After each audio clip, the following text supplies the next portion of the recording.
Good morning. How's everybody doing all right? Very good, very good. Welcome, Kathleen. Thank you. It's great. Oh, it's my pleasure to be here. Thanks for having me. Great to see you here. And great, it was great also having been a CEO in the food industry, hearing those wonderful food stories. I did Krispy Kreme and Oreos during my career, so a lot of good stuff to do. And there's no wars that occur over those, so please. I am honored. I lead an organization called CECP, the Corporate Force for Good. We're founded by Paul Newman, the actor and salad dressing maker, as well as other leading CEOs close to 20 years ago, with the belief that the world's leading companies can and should be a force for good in society. We have well over 200 companies that are part of our group.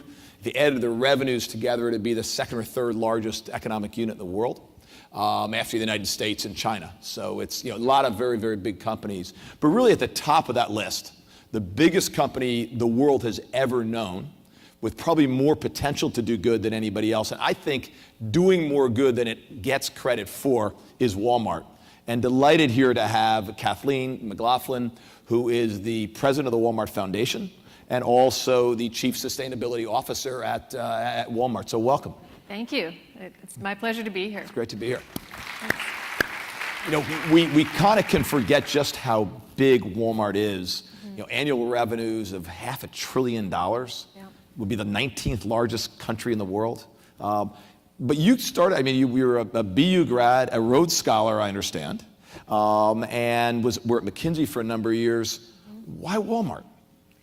Well, I've always been passionate about development. And in fact, I went to McKinsey almost by accident. I was finishing up my schooling and was about to go off to the World Bank. I was going to do more economic studying back in the States. And I went to sort of a seminar that McKinsey was holding. And they were talking about the work they were doing with multinationals in different parts of the world. And I had done my thesis in undergrad on the role of multinational corporations in development. And I thought, I'll go do that for a couple of years. I'll learn about how that works from the inside, and then I'll go back to the World Bank.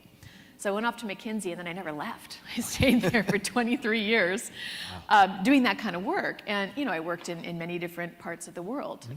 Did quite a bit of work in Brazil, worked in Eastern Europe just after the wall was coming down. That's how old I am. Was in Asia, different places. And, in those situations, I was either working with local companies that were trying to get strong and help those economies grow, or with Western companies that were interested in going into those markets. And either way, it was a form of economic development. So I ended up spending about 2/3 of my time there in retail, working with retailers, and 1/3 of my time in development, working with development agencies, US government agencies in global health and global agriculture and so on. So all the time I was interested in the role of private sector in making a difference. But those two worlds often didn't coincide, the global health and the retail. So going to Walmart was a great opportunity for me to bring both of those together. And I wake up every morning now and I'm working through retail and through supply chains to do the development work. And I am a huge believer in the role of private sector, the assets that the private sector can bring to bear in partnership with civil society, with social entrepreneurs like Mark, with government agencies to rewire entire systems.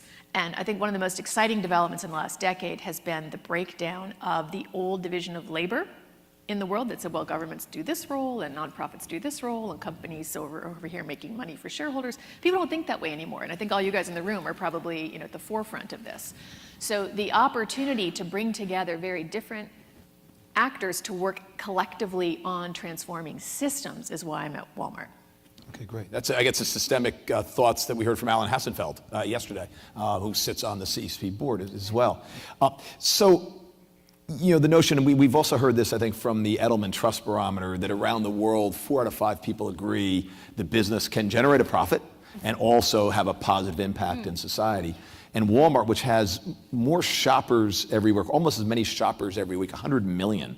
More even more now? 100 million, yeah. Okay, just in the U.S., yes, then roughly the same number who voted in the last presidential election.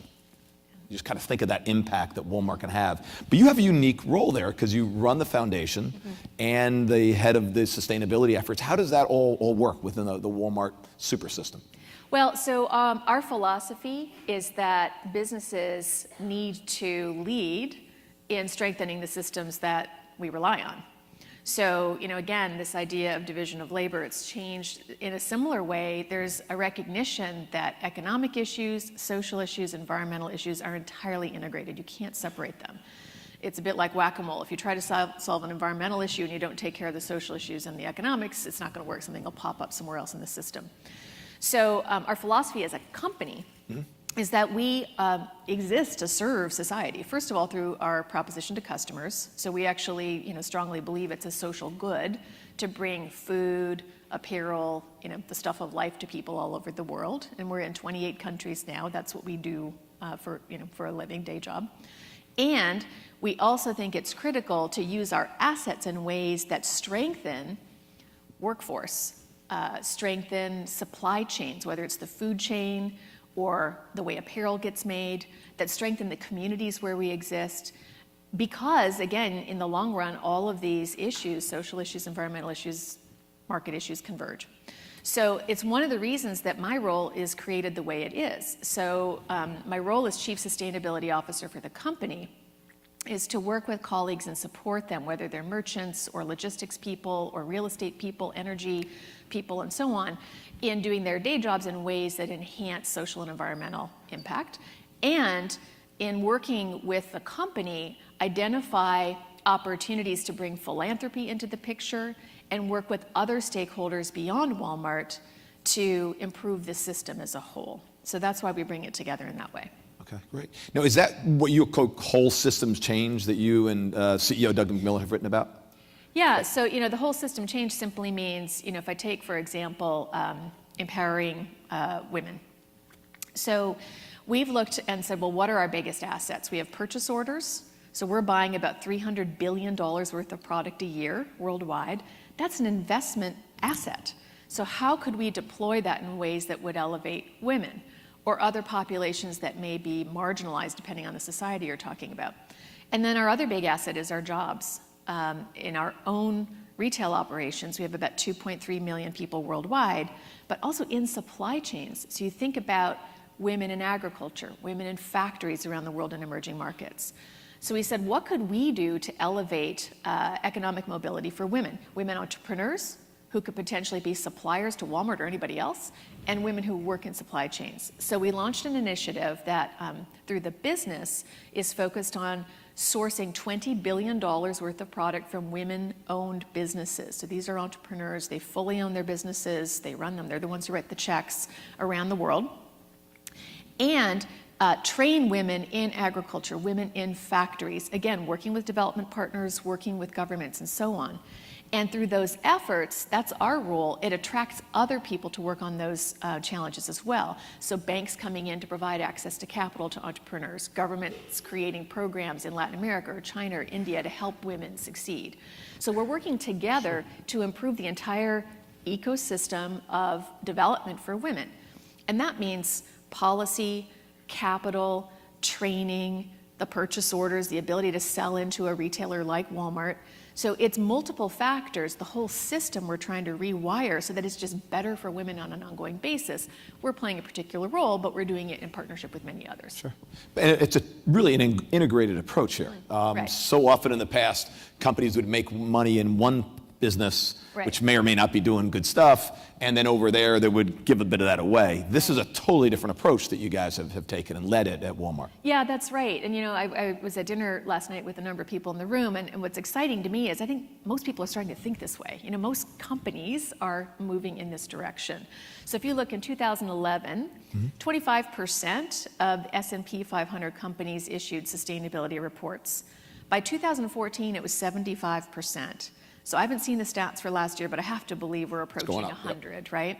And it's not necessarily the case that that's all good work, right? There may be greenwashing or who knows in some of it. But the fact that most, if not all, companies are at least thinking about it and trying to figure out how do we use our assets in ways that are germane to us as a company. So that, CSR is almost, it's an old-fashioned word. We don't have little projects over in the side anymore.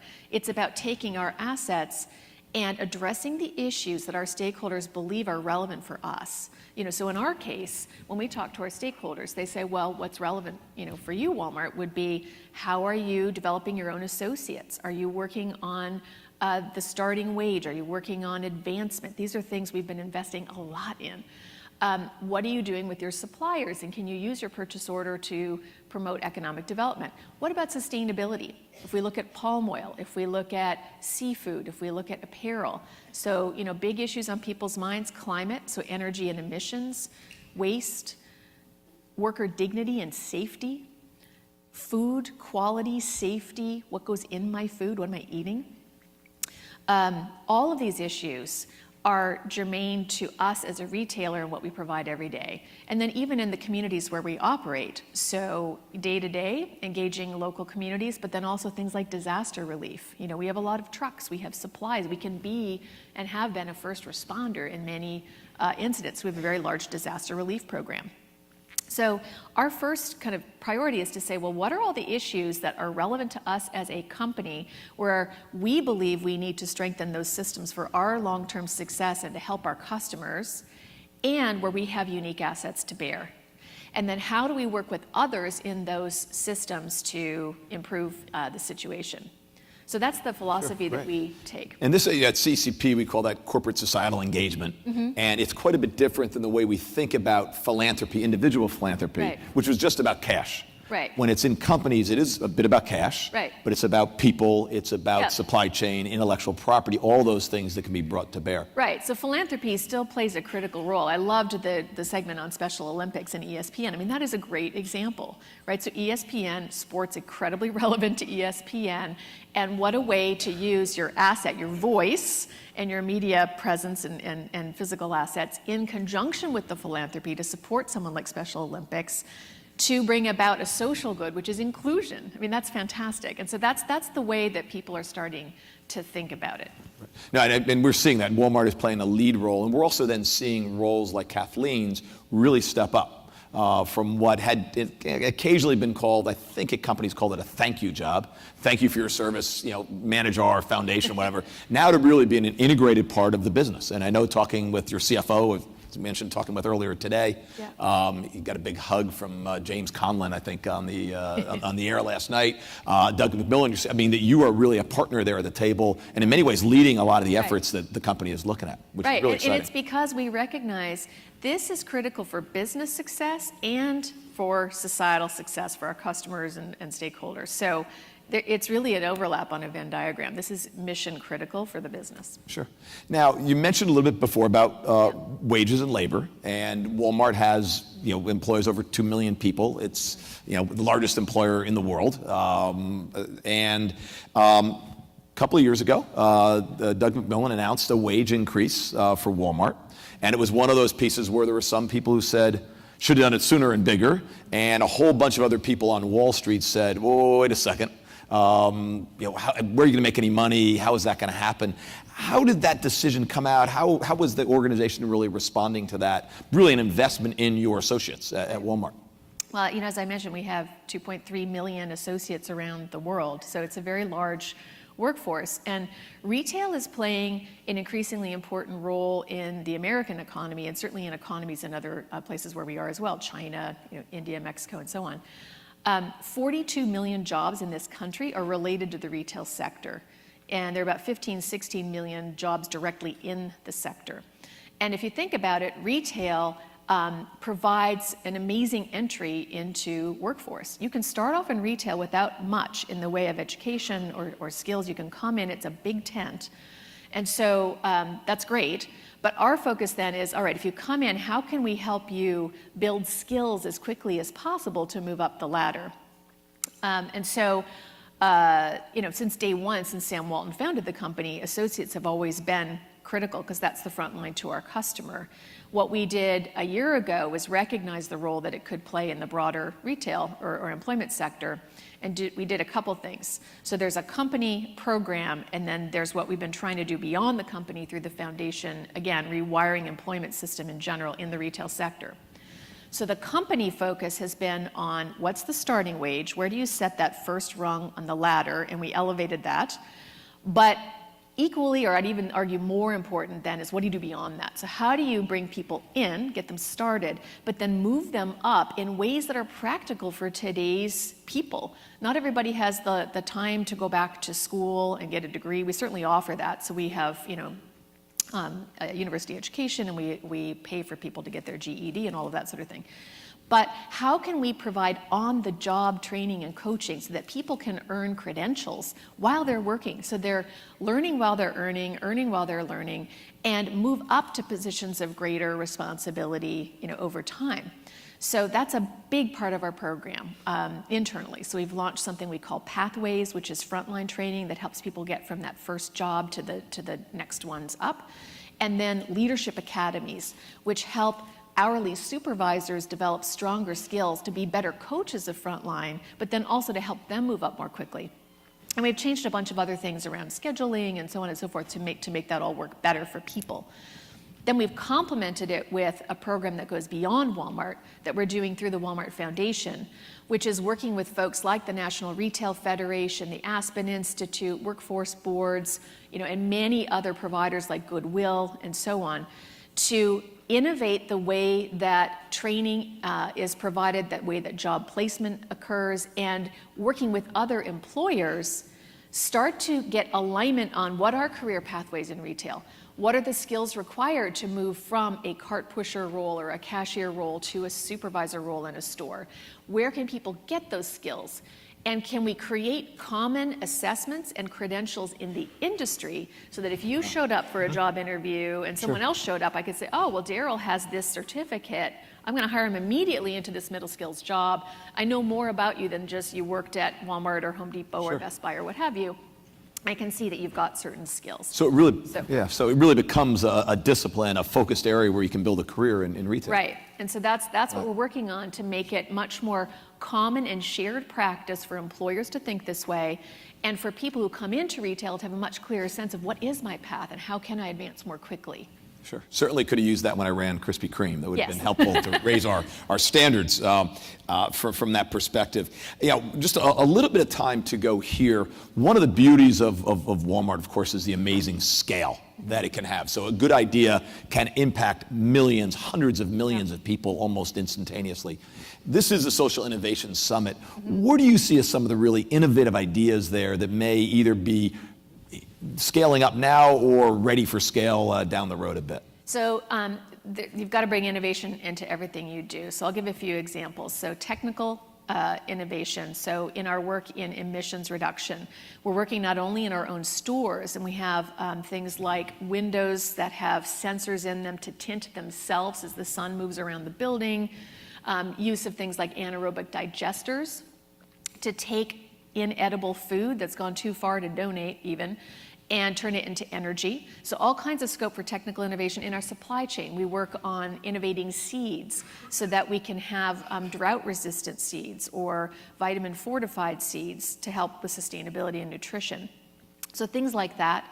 There's innovation then in the way that we work in the system. So I talked about women's economic empowerment.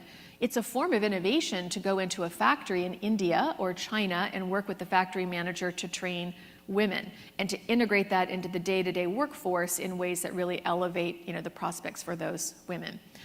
There's innovation in the relationships we have with other stakeholders. So, we, for example, Environmental Defense Fund, actually set up an office in Bentonville so they could have a couple folks on the ground there to work really closely with us on chemical reduction in products. So we've been leading the industry with EDF.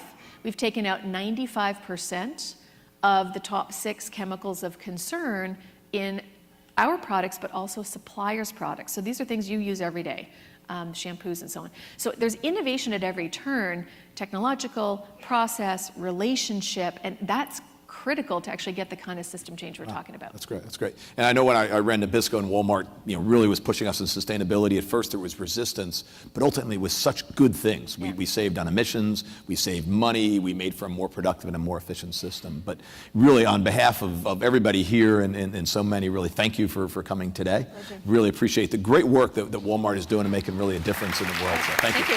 Thanks.